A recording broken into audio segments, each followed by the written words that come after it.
Hola a todos, gracias por estar aquí de nuevo. Hoy responderemos la pregunta, ¿qué es el Evangelio? Pero antes de eso hagamos una pausa y pensemos en la siguiente pregunta.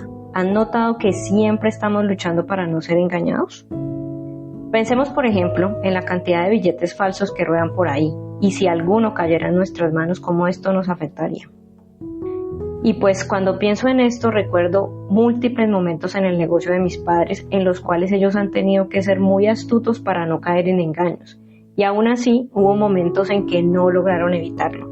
Y aquellos que buscaban hábilmente usar un billete falso para pagarles, lograron hacerlo y no solo eso, se llevaron el producto y la devuelta en billetes reales. Momentos bastante frustrantes para ellos, no solo por la burla, sino también porque económicamente esto afecta y mucho. Ahora, ¿han pensado en la cantidad de evangelios falsos que ruedan por ahí y cómo cada mensajero argumenta que su mensaje es el verdadero? Y pues lamentablemente muchos caen en estos engaños, los cuales al conocer la verdad sienten la frustración, y más cuando evidencian que muchos mensajeros se engañan conscientemente. Otros ni siquiera se dan cuenta que están siendo engañados y permanecen ahí sin darse cuenta de la verdad. Es por esto que hemos elegido este tema tan vital en la vida del creyente para traer verdad a ustedes. Verdad que a nosotros mismos nos ha transformado la forma en que nos relacionamos con Cristo y su Evangelio. Dice el pastor David Tripp que generalmente las personas entienden que el Evangelio es la puerta de entrada al cristianismo y también entienden que es la puerta de salida a la eternidad con Cristo. Pero el problema está justo en el medio, pues casi en su mayoría los creyentes no saben cómo vivir una vida cristiana centrada en el Evangelio. Y el problema está en que realmente no conocen qué es el Evangelio bíblico. O dicho de otra manera, no conocen el Evangelio que nos dejó Dios escrito en nuestra Biblia, que es el único mensaje verdadero que viene directamente de Él. Así que antes de intentar aprender sobre diferentes temas o querer vivir una vida para Dios, necesitamos conocer este mensaje. Mensaje que podemos decir es el simiente de nuestra fe y por lo tanto es la base sobre la cual se debe construir una vida de fe genuina. Si pensamos en cómo descubrir que un evangelio es falso, podríamos volver al ejemplo de los billetes. La única forma de identificar que un billete es falso es conociendo claramente las características del billete verdadero. Así que tenemos a Edu con nosotros para responder a nuestra pregunta ¿qué es el evangelio? Y hablarnos de las características bíblicas del evangelio verdadero. Lo primero que estoy obligado a decirles es que necesitan sumergirse en su Biblia para buscar ahí este mensaje que van a encontrar por toda su Biblia si lo buscan de manera intencional, porque es el mensaje principal escrito en ella. Pero adicional, esperamos que al final de este video tengamos de una manera clara y práctica en nuestras manos esta maravillosa verdad, esta verdad que promete traer libertad a todo aquel quien la recibe. Es más, quiero iniciar leyendo uno de los resúmenes escrito por el apóstol Pablo en el Nuevo Testamento, y lo encontramos en 1 Corintios, capítulo 15, versículo 3 y 4, el cual dice así: Porque primeramente os he enseñado lo que asimismo recibí, que Cristo murió por nuestros pecados conforme a las Escrituras, y que fue sepultado y que resucitó al tercer día conforme a las Escrituras. Ahora, examinemos juntos este mensaje con más detalle. Empiezo por decirles que la palabra evangelio es una palabra griega compuesta que significa buena noticia, y en el mundo grecorromano era asociada no necesariamente con un mensaje de tipo religioso, sino más bien con el anuncio de un hecho trascendental que cambia para siempre la vida de las personas. De manera que el evangelio es primordialmente un anuncio. Es el anuncio de un hecho histórico, y como dice Pablo en 1 Corintios capítulo 15, este anuncio está relacionado con la persona y la obra de nuestro Señor Jesucristo.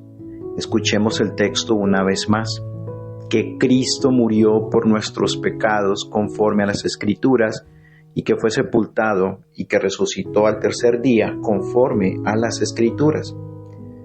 Así que, repito nuevamente, este es el anuncio sobre algo que ya sucedió a favor nuestro hace más de 2000 años y que nada tiene que ver con nuestro esfuerzo en ganarnos el favor de Dios. Esta buena noticia es el anuncio de lo que Dios hizo por medio de la obra de Cristo para salvar a los hombres del pecado y aquellos que reciben por fe el anuncio del Evangelio son los beneficiarios de esa gran victoria que Cristo obtuvo en la cruz. Y esto es lo que hace la diferencia entre todos esos evangelios falsos que ruedan por ahí, que no se trata de lo que nosotros logremos hacer, sino de lo que Cristo ya hizo. Sigamos avanzando y exploremos más sobre la obra de Cristo que fue hecha para salvar a los hombres del pecado. ¿Acaso yo debo considerarme una persona pecadora para ser beneficiaria de dicha victoria? Comencemos por el principio. Dios, quien es el creador y sustentador de todo lo que existe, creó al ser humano a su imagen y semejanza, bueno y sin pecado, con el propósito de glorificarle a Él. Sin embargo, el ser humano desobedeció a Dios, quebrantando así sus mandamientos, y se puso a sí mismo en enemistad con Él. Ahora, la Biblia nos dice que todos hemos pecado y asimismo estamos destituidos de la gloria de Dios, dejándonos claro que si desobedecemos tan solo uno de los mandamientos de Dios, nos hacemos igual de culpables que quien desobedece todos. Y aquí hago una pausa para decirte que si hasta este momento sigues considerando aún que no eres un pecador, puedes ir a Éxodo capítulo 20, donde están escritos los 10 mandamientos, y reflexionar acerca de cuántos de ellos has desobedecido a lo largo de tu vida. Así que desde el mismo momento en que Adán y Eva desobedecieron, el pecado entró al mundo y así la muerte pasó a todos los hombres. Pero no solo eso, con el examen que acabamos de hacer, podemos evidenciar que todos somos pecadores por nuestros propios actos de transgresión. Y la Biblia, ante eso, nos dice que la paga por el pecado es la muerte. Realmente esto nos deja a todos culpables ante Dios sin esperanza alguna de remediar tal situación. Ahora, nuestro gran problema es que Dios es perfectamente santo y justo, de manera que Él no puede aceptar a pecadores en su presencia. Alguien tenía que pagar nuestra deuda con la justicia de Dios, y la única persona que podía pagar esa deuda era Dios mismo. Entonces Él, en su misericordia, desde el mismo momento en que el hombre pecó, en lugar de condenarlos como justamente merecían, les prometió un Salvador que los rescataría del pecado y sus fatídicas consecuencias. Ahora, nuestra Biblia da testimonio que Jesucristo es ese Salvador prometido, quien vivió una vida de perfecta obediencia al Padre, una vida de rectitud, santa y justa, en la que cumplió 100% la ley de Dios y nunca pecó. Como su sacrificio fue perfecto, Él venció a la muerte y resucitó al tercer día. Él vivió la vida que nosotros como pecadores somos incapaces de vivir. De manera que todo aquel que cree en Cristo no se perderá, sino que tendrá vida y será reconciliado con Dios por la eternidad.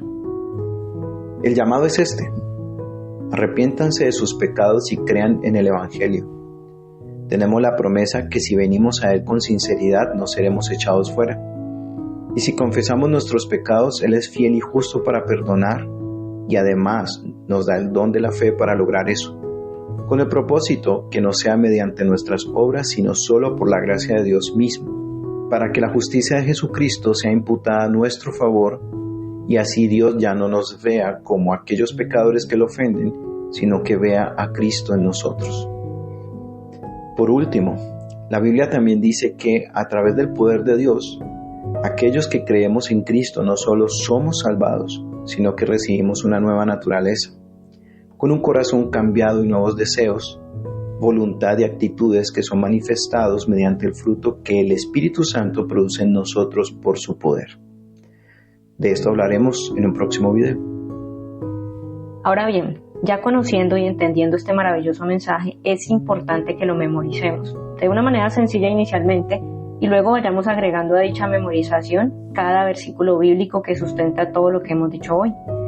Para ayudarte con esto te dejaremos la lista de versículos bíblicos en la descripción de este video. Pero Edu, ¿tú podrías ayudarnos con un ejemplo de cómo se vería este mensaje de una manera sencilla que cualquier persona lo pueda memorizar? Por supuesto, el mensaje sería algo así: que Jesucristo, el perfecto y justo Hijo de Dios, murió en nuestro lugar por nuestros pecados. Jesucristo se llevó todo el castigo. Jesucristo recibió toda la ira cuando lo colgaron de la cruz, a fin de que personas como tú y como yo fuéramos perdonados por completo. Así que nuestro mayor problema ya fue resuelto. Cerramos con esto. Si llegaste hasta aquí y este mensaje no es una verdad para ti hoy, entonces es una invitación a que lo hagas parte de tu vida. Si Dios te ha tocado hoy con esta verdad, solo ve en oración delante de Él, arrepiéntete de tus pecados y cree en Jesucristo, pues es Él el centro del mensaje del Evangelio. Él es el origen y Él es el fin de esta buena noticia. Es por Él y para su gloria que proclamamos y vivimos el Evangelio. Y de manera extraordinaria nuestras vidas son transformadas por medio de este mensaje y deseamos que también lo sea para ti. Nuestra última invitación es que no te desconectes de nuestro canal, que te suscribas y actives las notificaciones, pues en los próximos días traeremos más herramientas que te ayudarán a vivir una vida de fe centrada en el Evangelio de Cristo. Y agradecemos que nos dejes un me gusta o un comentario para saber que no estamos solos, pero además para que este video tenga la fuerza de llegar a aquellos que el Señor ha predestinado que harán parte de esta familia de la fe. Hasta la próxima.